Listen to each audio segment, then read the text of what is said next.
Pemirsa, Presiden Joko Widodo menanggapi konflik yang semakin memanas di Timur Tengah. Selain memastikan keamanan WNI yang tinggal di Lebanon, Presiden juga berharap ada dialog perundingan antar negara demi perdamaian.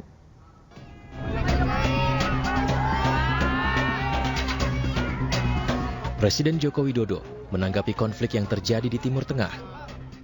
Serangan yang terjadi melibatkan Israel, Lebanon, dan Iran.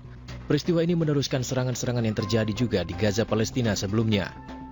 Selain memastikan keamanan WNI di Lebanon melalui Kementerian Luar Negeri, Presiden Joko Widodo berharap ada pendekatan lunak dan dialog perundingan demi perdamaian dunia.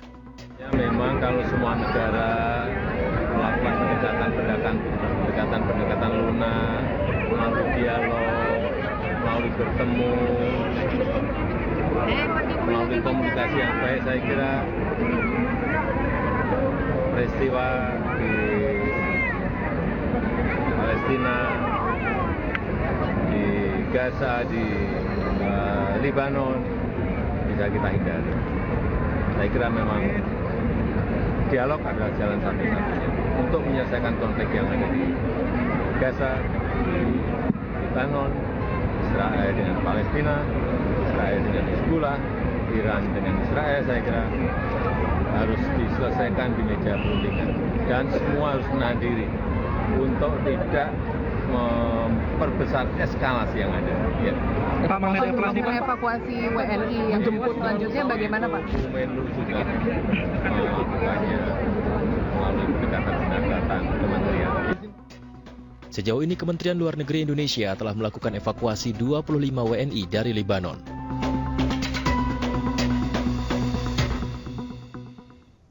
Dan untuk membahas konflik yang terjadi di Timur Tengah ini, kami telah terhubung dengan pengamat Timur Tengah, Dina Sulaiman. Selamat malam, Ibu Dina. Ya, selamat malam, Mbak Dian. Baik, selamat malam Bu Dina. Kita berbincang sedikit soal eskalasi konflik yang makin memanas di kawasan Timur Tengah. Apa sebetulnya dampak ketegangan di kawasan Timur Tengah ini bagi Indonesia, Bu? Yes, kalau dampak secara langsung mungkin lebih dikaitkan pada perekonomian ya.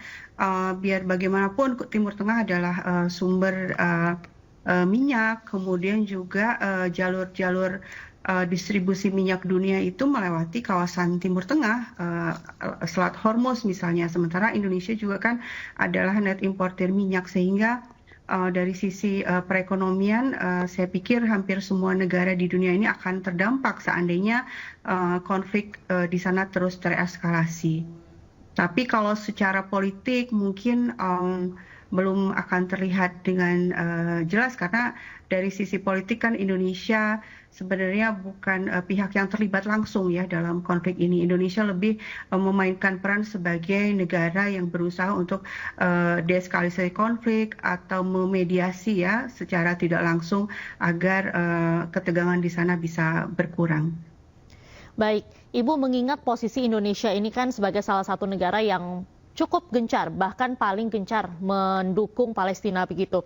Bagaimana sebetulnya Indonesia ini dapat memainkan peran dalam menekan pihak-pihak yang berkonflik ini, Bu?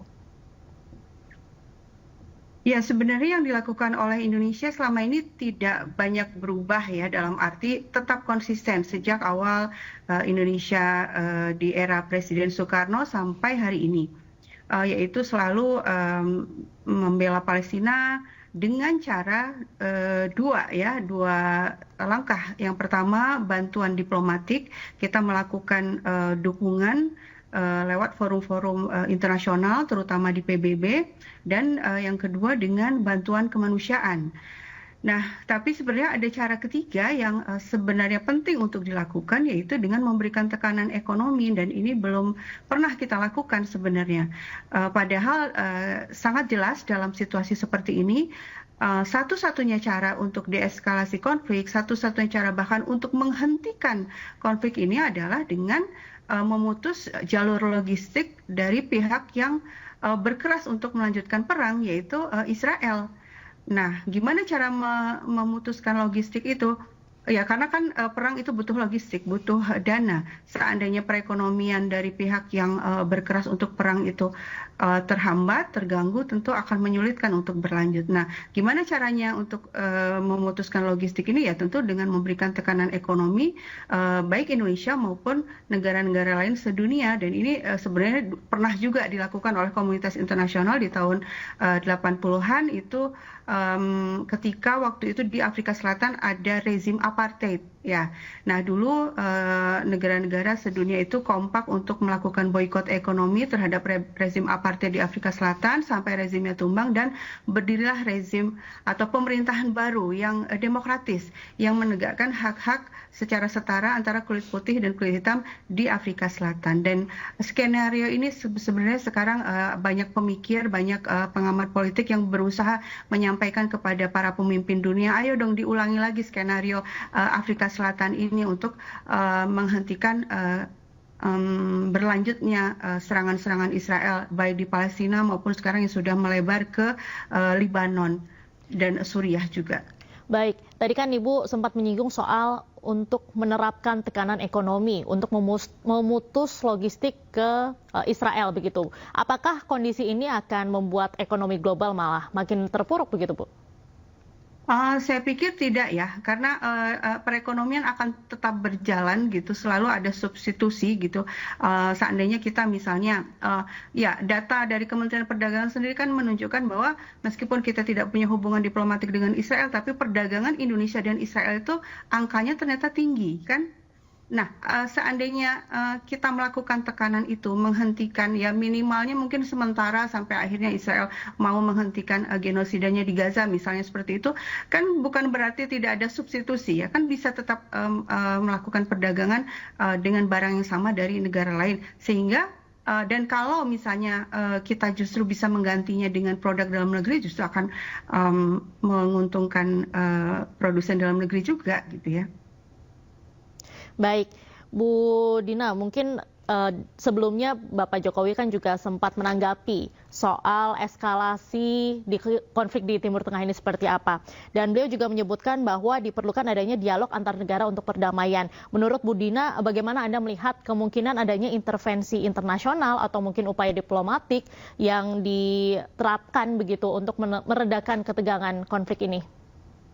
Ya sebenarnya kalau dari sisi komunitas internasional dalam hal ini PBB itu kan bulan yang lalu September itu sudah ada resolusi ya, resolusi nomor 2375 yang isinya itu ada 4. Pertama, menuntut Israel untuk menghentikan berlanjutnya kekerasan di Gaza, maksudnya tidak lagi menyerang Gaza gitu ya. Kemudian juga membuka jalur bantuan kemanusiaan, boleh masuk dari pintu Rafah kan sekarang dihambat, harus bebas masuk. Kemudian pasukan Israel harus ditarik sepenuhnya dari Gaza. Dan yang keempat itu adalah mengizinkan orang-orang Gaza yang sekarang itu ada di kamp-kamp pengungsian, di tenda-tenda pengungsian untuk kembali ke rumah mereka masing-masing, meskipun sebagian sudah hancur, tapi mereka bisa membangunnya lagi.